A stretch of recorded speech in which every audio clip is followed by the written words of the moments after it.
Hello friends! During this video, we are going to be talking about a new tool that you as a reader can use when you're either doing independent reading or doing a group reading. This tool is called Reading the Illustration. This is done when you look at the picture and tell the story.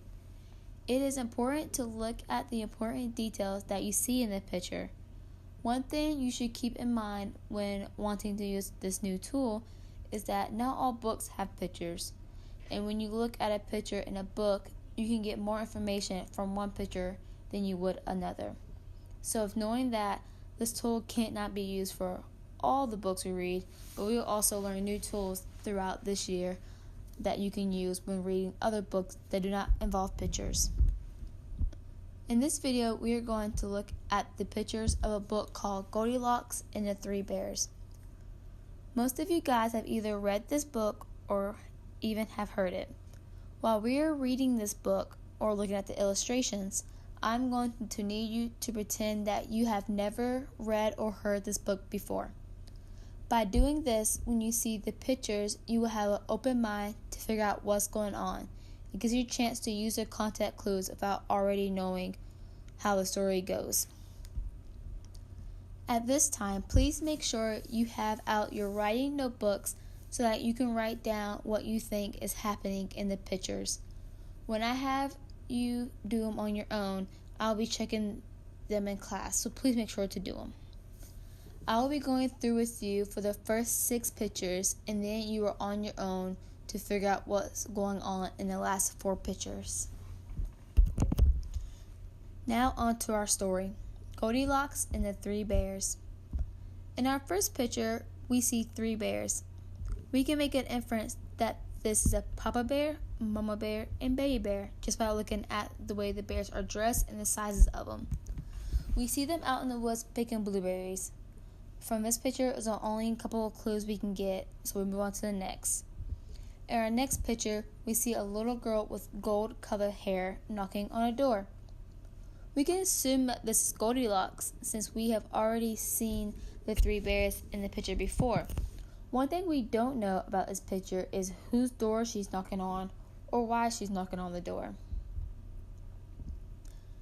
In our next picture, we see our character Goldilocks sitting at a table with 3 different sized bowls. So, by seeing the picture, we can assume she got into the house, but we don't know how she made it inside the house.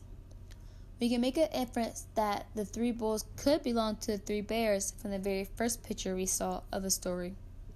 What do you think? It also looks like Goldilocks is eating from the smaller bowl. Is there a reason why?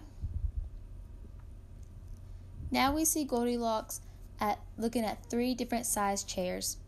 Here we can make a connection with the 3 different sized bowls and the 3 different sized chairs.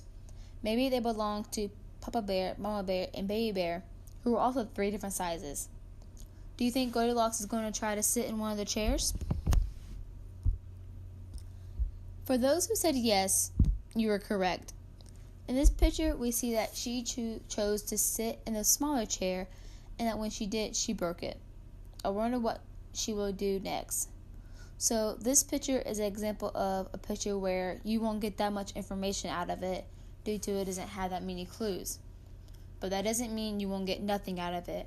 Just by looking at this picture, we saw that she chose to sit in the smaller chair that she saw in the picture below, and that she also broke the chair.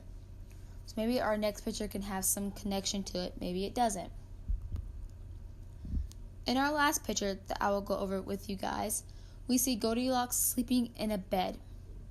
If you take a closer look to the picture and look not just at Goldilocks in the smaller bed, you see that there are 3 beds, and just like the bowls and the chairs and the bears we saw at the beginning of the book, there are 3 different sizes.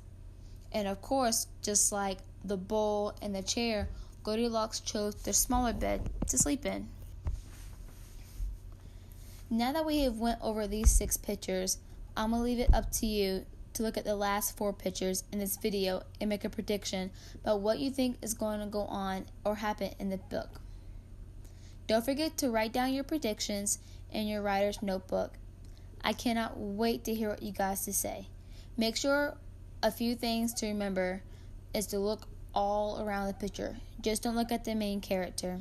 Make sure you look at every little thing on the whole picture. See y'all tomorrow.